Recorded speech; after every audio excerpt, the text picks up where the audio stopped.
One night, several men, who had gone to replenish their supply of food, brought a Russian Jew back with them. They found him hiding in the village. He was somewhat disoriented and smelled of rotting human flesh. The stench was terrible. He washed himself and was given clean clothes, and the smell gradually became more tolerable. When we heard about him, we went to look for him. We found him lying by the fire, and he told us of his experiences. His name was Boria. After graduating engineering school in Moscow, he joined the Soviet Army, and in the middle of 1943 was captured and imprisoned by the Germans. In December of 1943, SS officers came and selected 100 Soviet prisoners of war who were Jewish and brought them to the Panari forest. This forest was not far from Vilna, and before the war was an elegant resort. The Nazis had surrounded the entire area with layers upon layers of barbed wire, and no one was allowed to enter. Whoever went in was never seen again. The SS and the Estes-Gruppen would round up groups of Jews from the Vilna ghetto and the towns around it. They were told that they were being taken to work in Kovno, the capital of Lithuania, but they wound up by the thousands in Panari. The Nazis lined up the people along huge ditches, each one capable of holding 5,000 people, shot down by machine guns. The people fell into the ditches, piled upon one another, young and old, men, women, and children, mostly Jews. Certain people were selected to handle the dead and to arrange them in orderly piles in the ditches, like sardines, to enable them to contain the maximum number of bodies. When the ditches were full, they were covered with earth and new ditches were dug. Then, the diggers were included in the next batch of victims. Some of the people were not killed by the machine gun, but were merely wounded. They fell among the dead and later died of suffocation. One woman, who was only lightly wounded, managed to dig herself out and escape back to the Vilna ghetto. She told of the incomprehensible horrors that took place in Panari, but nobody wanted to believe her. However, as more witnesses succeeded in running away, the reality of the atrocities began to sink in. Panari was simply a slaughterhouse for human beings. Among them were non-Jews, like the 3,000 priests who were shot and buried in their garb. When the Soviet army began to advance westward, the Nazis did not want to leave any trace of their atrocities. They tried to erase the evidence. They brought in groups of Soviet prisoners of war, mostly Jews, to Panari. Boria was among them, together with his father, who was also a Soviet prisoner. They were forced to open the mass graves, remove the bodies, and burn them. Upon their arrival, Boria and the other prisoners had to dig pits 20 feet deep, into which they were lowered by ladder. There they lived after work, in shacks which they built in the pits. Each person was shackled around the ankles, so they could walk but not run. The ladder was pulled up, and guards stood around the pits from dusk to dawn. Boria's job was to pull each neatly placed body, carry it some 500 yards, and stack it between layers of wood. The smell was horrendous.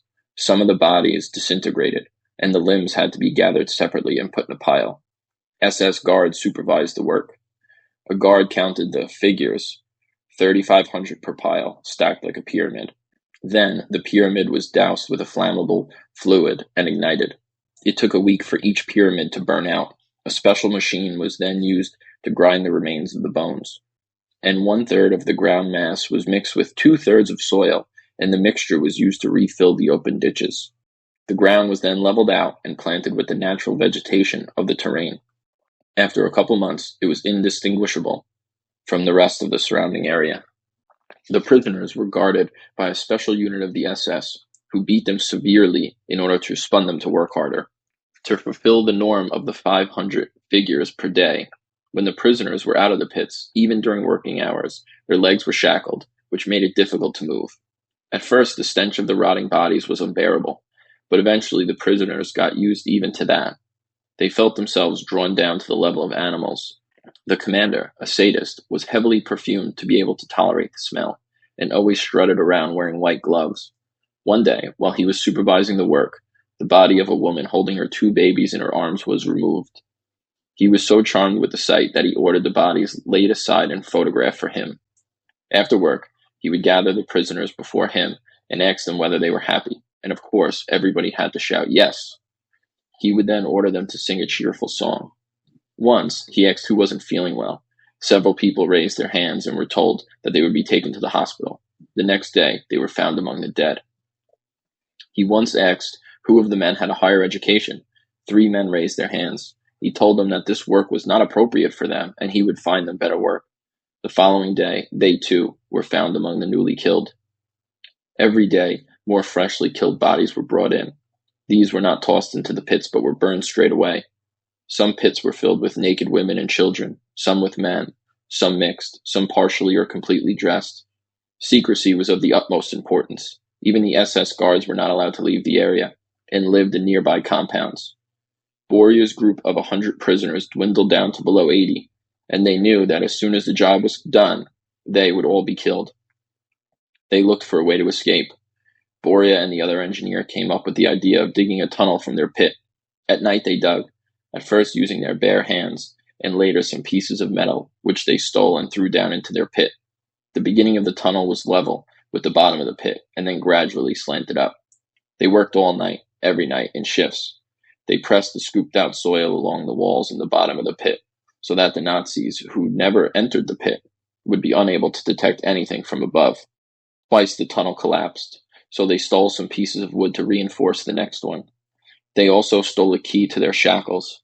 It took 3 months of intensive digging to complete the project. The tunnel was wide enough for one person to crawl through at a time. One dark, rainy night, they decided to escape. They drew lots for their order in crawling out because they knew that the chances of survival were greatest for the first in line. But because Boria was the leader of the project, he was given number 2 without having to draw a lot. His father drew number 50. At about midnight, Boria kissed his father goodbye and started to crawl, together with the other engineer in the group, who was number 1. He cleared the last obstacle at the top of the tunnel, and they were out, crawling away from the camp. When he first looked back, he saw that about 20 men were crawling behind him. Suddenly, the glare of searchlights lit the area. Rifle and machine gun shots rang out. Boria thought that it was all over. In desperation, he jumped up and began to run. After a while, he fell into a ditch and stayed there till the shots subsided. The sides of the ditch were steep, and he tried to claw his way out. He fell back a number of times before he finally managed to climb out. He walked as silently as he could until he reached a barbed wire enclosure. He dug and crawled under the barbed wire. His clothes were torn, his body scratched. He then continued to run until dawn. He found himself in a small forest, where he lay down and camouflaged himself. Later the next morning, he heard shots close by and understood that the SS, looking for the escaped prisoners, had reached the forest where he was. One of the guards passed so close to him that he crushed Boria's hand with his boot, but the branches and leaves made a perfect camouflage. Boria lay there motionless until dark, and he ran until he reached a village. He knocked on the window of the first house and asked the peasant where the nearest partisans were located, but nobody wanted to tell him or help him. He went to another village, and there he met the partisans who brought him to our base.